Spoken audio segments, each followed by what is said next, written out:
Olá! Estamos juntos de novo! Glória ao nome do Senhor! Seja bem-vindo ao nosso estudo. Se você chegou aqui pela primeira vez, inscreva-se aqui em nosso canal, ative o sininho, dê o seu like, faça as coisas acontecerem porque isso tem que chegar no mundo todo.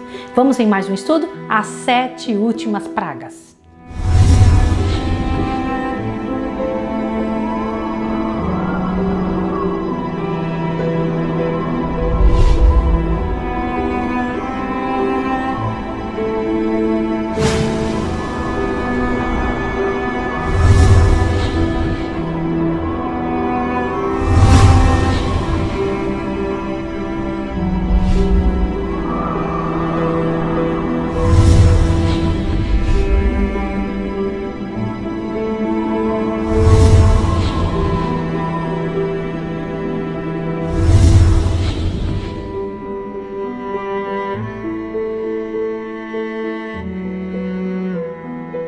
Muito bem, não podemos começar sem orar. Nós sempre oramos a Deus pedindo que Deus nos abençoe. Eu vou orar por você também agora. Querido Deus, nos abençoe agora, Senhor. Trabalhe com o nosso coração e nossa vida. Fortaleça-nos, ó Senhor. Organiza nossas ideias. Dá-nos o Teu Santo Espírito. Ensina-nos a viver. Em nome de Jesus. Amém. Queridos, estamos chegando no final de nosso estudo. Vamos ter só mais 4 estudos daqui para frente. Do que nós vamos falar? Depois deste daqui, mais 4. Por quê? Nós vamos ter que explicar para vocês os últimos dias da história da Terra, mas também como é viver depois de saber tudo o que você sabe. Como é viver nos últimos dias. Como é que é a vida de alguém vitorioso nesse final. Como é que alguém age para perder toda essa batalha. Vamos avante. Qual é a final advertência divina contra o falso culto? Por favor, Apocalipse 14, 9 e 10. Dê uma olhadinha que coisa interessante. E o segundo anjo o seguiu dizendo com grande voz: se alguém adorar a besta e a sua imagem e receber o sinal na testa ou na mão, também este beberá do vinho da ira de Deus, que se deitou não misturado no cálice de sua ira, e será atormentado com fogo e enxofre diante dos santos anjos e diante do Cordeiro. Preste atenção. Durante o tempo da provação, a ira de Deus é sempre temperada ou misturada com misericórdia. Preste atenção. A maneira como Deus trabalha, a maneira como Deus educa, sempre é misturada com misericórdia. Por quê? Porque várias pessoas não sabem ainda das coisas. O Senhor Deus não pode usar o mesmo peso e a mesma medida. Mas depois que todos nós soubermos tudo ao mesmo tempo, porque todos vão saber. Todas as pessoas da Terra vão ter tempo de definir o que é que querem da vida depois que ouvirem a grande, imensa mensagem que será pregada em todo o mundo. E então virá o fim. Observe bem. Então, assim o profeta Abacuque ora: na ira, lembra-te da tua misericórdia. Abacuque 3 e 2. A ira de Deus, sem ser acompanhada da misericórdia, só é derramada quando a misericórdia houver cumprido a sua obra e o mal atingido o limite, não havendo mais remédio. Porque vai chegar a hora que o Senhor Deus vai dizer: já fiz tudo o que eu podia pela terra, as pessoas já decidiram o que querem, então de agora em diante eu terei que tomar providências para que as pessoas que são más, que querem fazer o mal, que querem estar sob o comando de Satanás, tenham um tempo de vida e acabou sua história, para que eles não continuem fazendo mal. Porque você já imaginou uma pessoa que não quer mudar de vida, quer continuar assassinando, quer continuar estuprando, quer continuar fazendo mal, passando as pessoas para trás? Já pensou vai chegar a hora que as pessoas vão querer isso. As pessoas que não se decidirem-se do lado de Deus, estarão se decidindo do lado de Satanás. E é isso que Satanás vai fazer com que elas façam. Que elas continuem fazendo isso. Você acha que o Senhor Deus não vai ter que dar um basta nisso? Vai ter que dar um basta. E em que é consumada a ira de Deus? Como é consumada essa ira de Deus? Veja Apocalipse 15, verso 1. Isso é muito sério. Você precisa ver isso aqui agora. Apocalipse 15, 1. E vi outro grande e admirável sinal no céu: 7 anjos que tinham as 7 últimas pragas, porque nelas é consumada a ira de Deus. A ira de Deus só acontece quando não há mais nada que fazer pelo ser humano. As pragas cairão na terra. Como? Como descreve Joel o dia do Senhor? Você precisa ver isso. Quando eu li isso aqui a primeira vez, eu fiquei impressionada, né? No livro de Joel, capítulo 1, o Senhor Deus traz a informação assim de forma muito surpreendente. que todo ser humano na terra deveria ler, pensar, colocar a sua vida em ordem. Joel capítulo 1, achou? Você precisa ler isso junto comigo. Olha o que o Senhor Deus diz aqui. Joel 1,15 diz assim: Ah, aquele dia, porque o dia do Senhor está perto e virá com assolação do Todo-Poderoso. Agora Joel 2, verso 11 diz assim: E o Senhor levanta sua voz diante do seu exército, porque muitíssimos são os seus arraiais, porque poderoso é, executando a sua palavra, porque o dia do Senhor é grande e muito terrível, e quem poderá sofrer? Olhe bem. O que disse Daniel desse tempo? Olha, são vários autores falando da mesma época. O que Daniel falou dessa época em que Deus vai terminar sua obra na terra? Que vai dizer um basta para tudo que o ser humano está fazendo. Sim, um dia vai ter um basta para tudo isso. Daniel 12, o Senhor Deus diz aqui, verso 1. E naquele tempo se levantará Miguel, o grande príncipe que se levanta pelos filhos de seu povo. E haverá um tempo de angústia, qual nunca houve, desde que houve nação até aquele tempo. Mas naquele tempo livrar-se-á o teu povo, todo que se achar inscrito no livro. As 7 últimas pragas serão as mais terríveis calamidades que já sobrevieram aos homens. Como Acabe acusou Elias de ser o causante das calamidades de Israel, assim, no tempo de tribulação, os ímpios e os que se separaram do Senhor enfurecer-se-ão contra os justos, acusá-los-ão de serem os causantes das pragas. E procurarão destruí-los como fez Amã com os judeus. Lembra o que aconteceu na época de Esther? Então leia Esther 3, 8 a 14. Quando o mundo todo está enfurecido, eles acham alguém para culpar. Mas Deus maravilhosamente livrará o seu povo nesse tempo, como fez então com o povo lá na época de Esther. Qual será a primeira praga? E sobre quem cairá? Apocalipse 16, 2. Você precisa entender muito bem. Então vamos colocar agora cada detalhe bem para que você possa entender quais são as pragas e aonde elas vão acontecer. Não serão universais, tá bom? Mas a gente precisa entender sobre elas. Vamos lá, Apocalipse 16, acha na sua Bíblia. Apocalipse 16, achou? Agora o verso 2 diz assim: E foi o primeiro e derramou a sua taça sobre a terra, fez uma chaga má e maligna nos homens que tinham o sinal da besta e adoravam a sua imagem. Olha só o que você vai ver agora. Que constituirá a segunda praga? A primeira praga vai cair aonde? Naqueles que têm o sinal da besta. Agora vamos ver o segundo. Que constituirá a segunda praga? Apocalipse 16, 3. O segundo anjo derramou a sua taça no mar e se tornou em sangue como de um morto e morreu no mar toda alma vivente. Olhe bem isso aqui. Continua. Que será a terceira praga? Apocalipse 16, 4. E o terceiro anjo derramou a sua taça nos rios e nas fontes das águas e se tornaram em sangue. Presta atenção. Presta atenção. A segunda praga atinge o mar. A terceira praga se aproxima das habitações humanas e atinge a terra. As fontes das águas são contaminadas. Você está pronto para isso? Você está pronto para que algo assim aconteça na sua casa?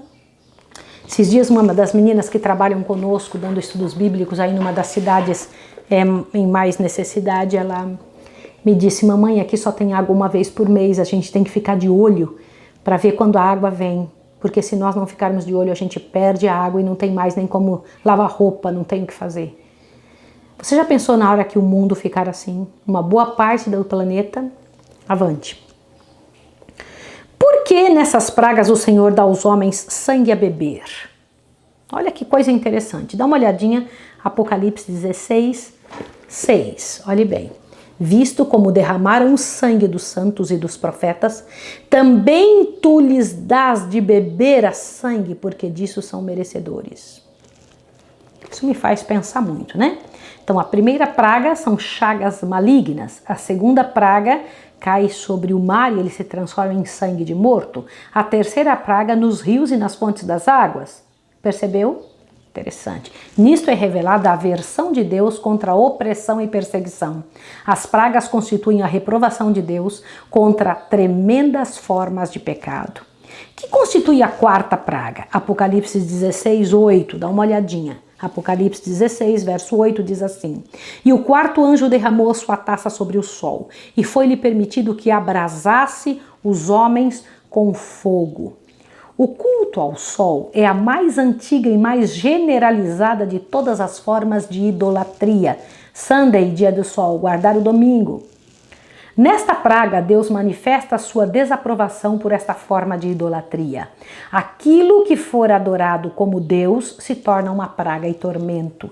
Assim foi nas pragas do Egito, e os egípcios haviam adorado, aquilo que os egípcios haviam adorado se tornou então em flagelo em vez de proveito e bênçãos.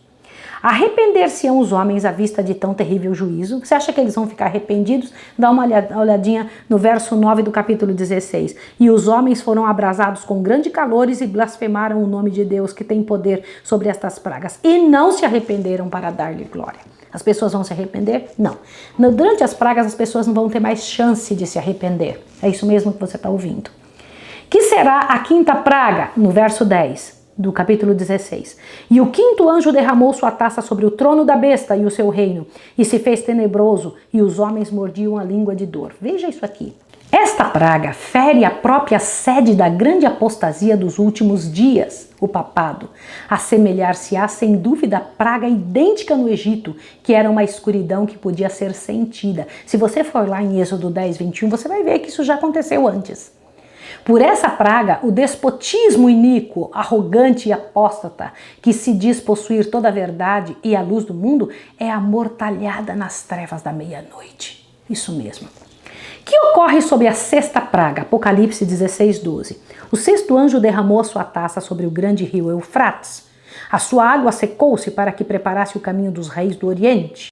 Opa, aqui começou uma outra situação. Isso compreendemos.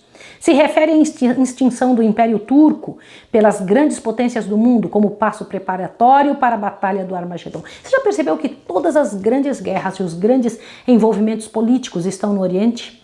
Dali surgem como se fosse uma ramificação de todas as misérias que acontecem no planeta, que congrega as nações para a batalha do Armagedon. Apocalipse 16, 13 a 16, olhe bem. E da boca do dragão, e da boca da besta, e da boca do falso profeta, vi sair 3 espíritos imundos semelhantes a rãs, porque são espíritos e demônios que fazem prodígios, os quais vão ao encontro dos reis de todo mundo, para congregar para a batalha naquele grande dia do Todo-Poderoso.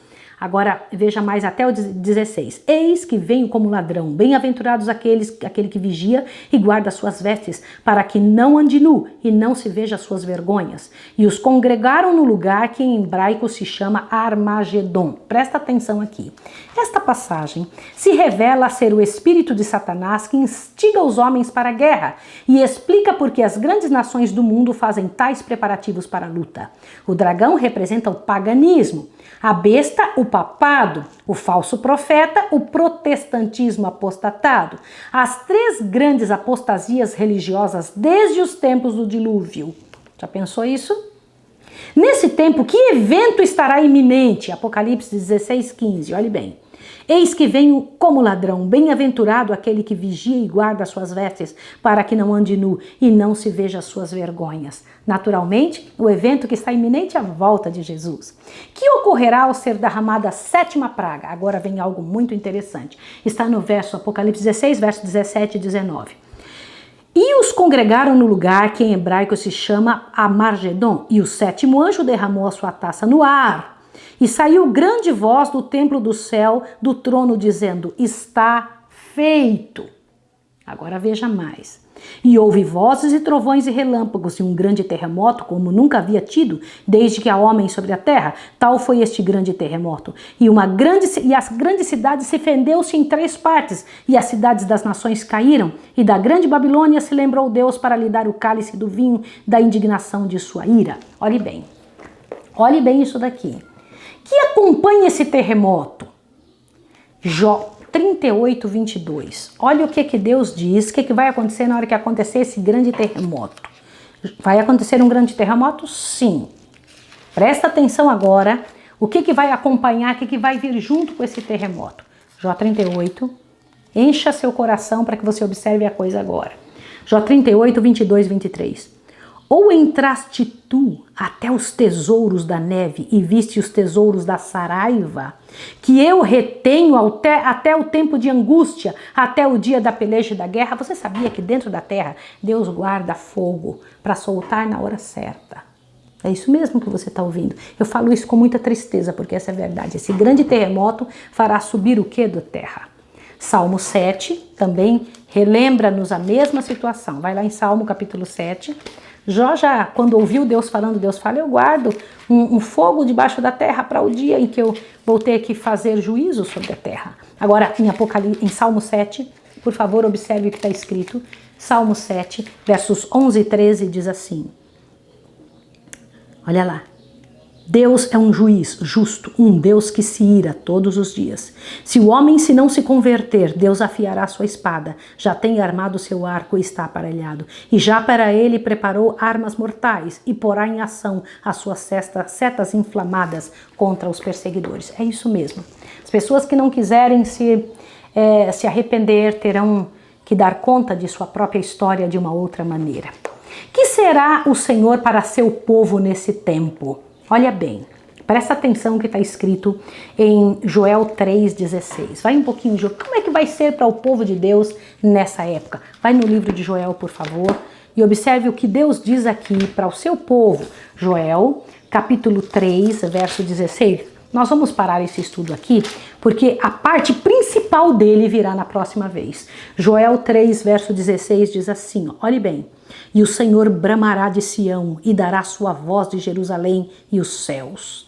A terra tremerão, mas o Senhor será o refúgio do seu povo e a fortaleza dos filhos de Israel. Amém, Senhor. Glória a Deus. Jeremias 25:30 diz o que ele vai fazer com o seu povo nessa época em que o Senhor Deus precisará tomar na mão de volta o poder, né? Vai lá, Jeremias 25:30 diz o seguinte, olhe bem o que o Senhor Deus diz aqui. Tu, pois, lhes profetizarás todas estas palavras e lhe dirás, o Senhor desde o alto bramirá e fará ouvir a sua voz desde a morada de sua santidade. Terrivelmente bramirá contra a sua habitação, com um grito de alegria, como dos que pisam as uvas, contra todos os moradores da terra. Chegará o estrondo até a extremidade da terra, porque o Senhor tem contenda com as nações. Entrará em juízo com toda a carne, os ímpios entregará a espada do Senhor. Sério isso, não é? Muito sério, muito sério. Ageu 2:21. Vai para o livro de Ageu, também um dos profetas menores. Depois do livro de Daniel você encontra estes livros todos. É muito importante que você tenha esta informação. Sim, vai, ache o livro de Ageu, por favor. Isso vai fazer uma grande diferença para você. Você precisa encontrar. Eu sei que nos primeiros dias que você procura, se torna difícil você falar, puxa, eu não sabia nem que existiam esses livros, e a gente fica achando dificuldade, mas você vai encontrar. Daqui a pouco você vai ter que ter tudo isso dentro da sua cabeça. A grande bênção do Senhor em ter para nós a Bíblia, é que não só no manusear, não só no trabalhar com a Bíblia é que você vai aprendendo, como também quando você vai ensinando. Acha o livro de Ageu. Achou? Então vamos lá. Ageu, capítulo 2, verso 21. Olha aqui, para que você veja essa passagem. Ageu 2, 21 diz assim, olha só. Fala a Zorobabel, príncipe de Judá, dizendo, farei tremer os céus e a terra. Isso é verdade, é o que o Senhor Deus diz que vai fazer. Hebreus 12, 26, vai para o livro de Hebreus, lá quase no final da Bíblia. Hebreus capítulo 12, verso 26, olhe bem, diz assim, a voz do qual moveu então a terra, mas agora anunciou dizendo, ainda uma vez comoverei não só a terra, como também o céu. E volta para o livro de Salmos, e nesse nós vamos parar nesse momento. Salmos, vai lá por favor, 91, corre para que você veja. Ache o livro de Salmos, Salmo 91, observe o que o Senhor Deus diz aqui. Eu sei que o Salmo 91 é bastante conhecido pela maioria das pessoas. Diz assim em Salmo 91, observe aqui, ó. Salmo 91, versos 5 a 10. Não temerás espanto noturno, nem seta que voe de dia, nem peste que ande na escuridão, nem mortandade que assole ao meio-dia. 1000 cairão ao teu lado e 10.000 à tua direita, e tu não serás atingido. Somente com teus olhos contemplarás e verás a recompensa dos ímpios. Esse estudo não termina aqui, eu preciso continuar estudando com você da próxima vez, é o número 2 das pragas, porque o que vem pela frente é mais sério ainda. O que será a 6ª praga e a 7ª? Você precisa saber sobre isso. Irmão, eu quero orar por você para que te dê fé. Vamos lá. Senhor Deus do Universo, nós precisamos muito de Ti. Ensina-nos, trabalha conosco, organiza a nossa vida, nos prepare, faça o que for preciso, mas nos prepare para os últimos dias. Em nome de Jesus. Amém.